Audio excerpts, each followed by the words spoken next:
स्वागत है।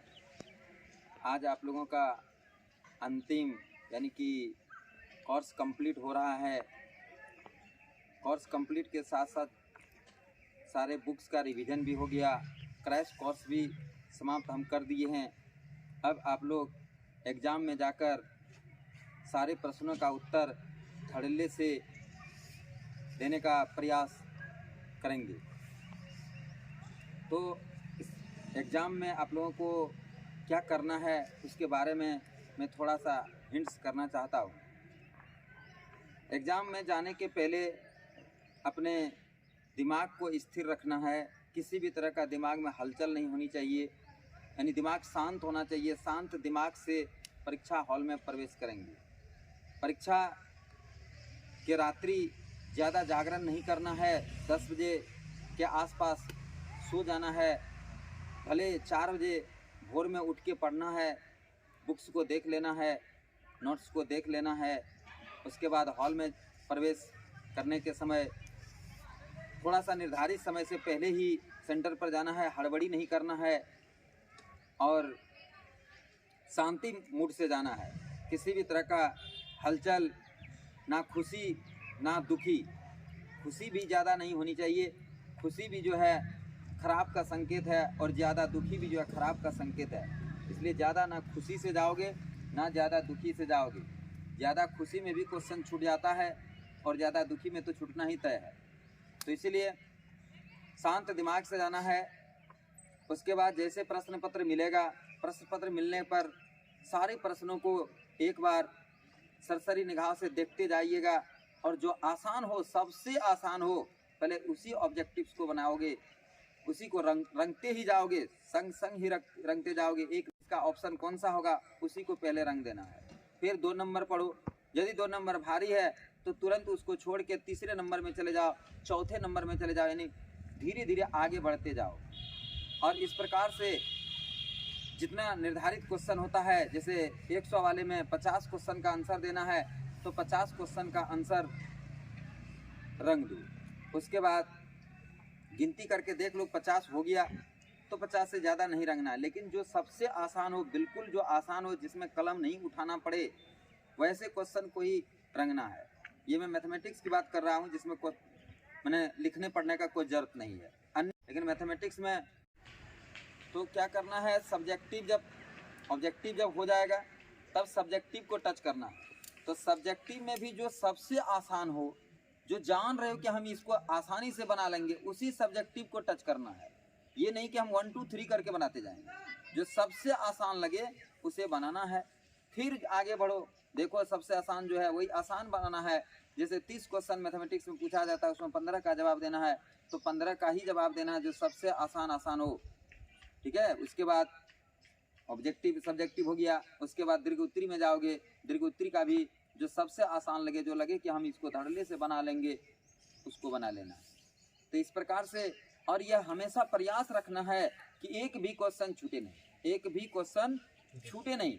जिस क्वेश्चन को नहीं जान रहे हो तो उसमें मान लिया जाए मैथमेटिक्स का क्वेश्चन है तो उसका यदि एक सूत्र भी जानते हो तो सूत्र को भी लिख डालो। ठीक है, सूत्र को भी लिख डालो तो उसमें भी 1 नंबर मिल जाता है। लेकिन उसी के रिलेटेड सूत्र लिखो। जैसे गोला का आयतन पूछा है तो तुम शंकु का नहीं सूत्र लिख देना, गोला का आयतन का ही सूत्र लिखना है तो उससे 1 नंबर मिल जाता है। अब है अदर विषय। अदर विषय में यदि क्वेश्चन कुछ नहीं जान रहे हो, ठीक है, पूरा क्वेश्चन याद नहीं है, 2 लाइन याद है तो 2 लाइन ही लिख डालो। पूरा क्वेश्चन नहीं जानते हो, 2 लाइन ही याद है, उसी 2 लाइन को लिख दो। लेकिन क्वेश्चन को छोड़ना नहीं। सारे क्वेश्चन में कुछ न कुछ एक ही लाइन लिखना है उससे रिलेटेड, लेकिन सारे क्वेश्चन को टच करना है, तभी ज़्यादा अंक उठा पाओगे, नहीं तो ज़्यादा अंक नहीं उठा पाओगे।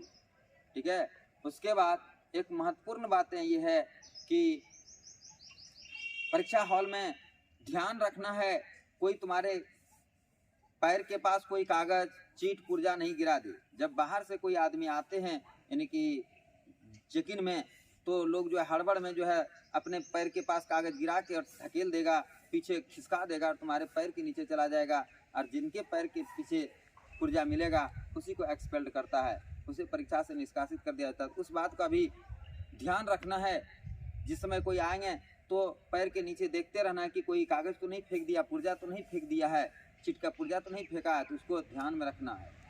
यदि फेंका है तो तुम भी उसको क्या करो, खिसका दो किसी दूसरे के पास, ठीक है, या पैर दाब के उस पर पैर से दबा दो।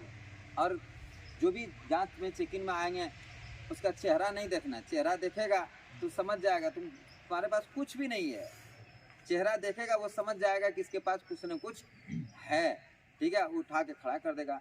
तो ये सब बातें नहीं करना, ये सब ध्यान में रखना है।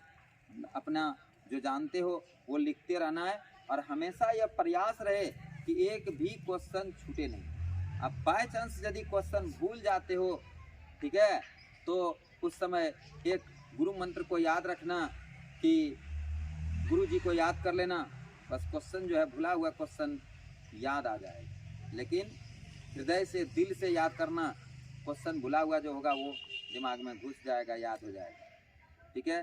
तो इस प्रकार से सारे प्रश्नों का जवाब धड़ल्ले से देना है, छोड़ना नहीं है।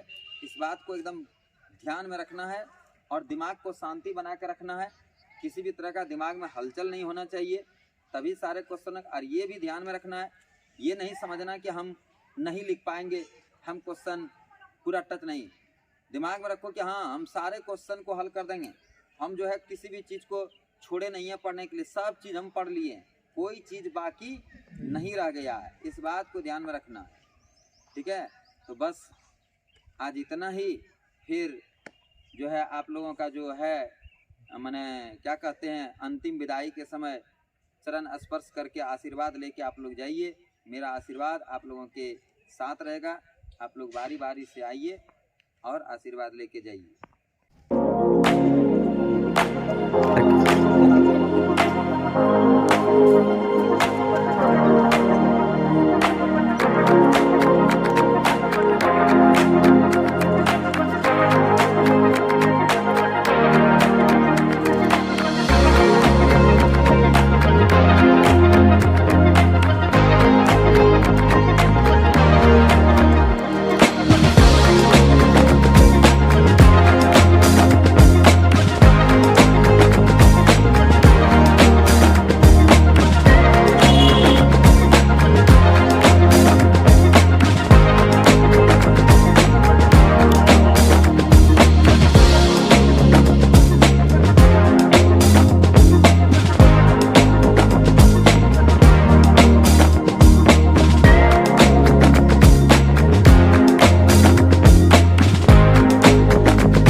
तो इसी के साथ अब आप लोगों को हम विदा देते हैं और मैं आशा और उम्मीद करता हूँ कि आप लोग अच्छे से लिखेंगे और ज़्यादा से ज़्यादा लोग डिस्टिंक्शन मार्क्स लाके और हमारे मेथब खवा का नाम रोशन करेंगे। ठीक है, जय हिंद, जय भारत, जय सरस्वती माँ।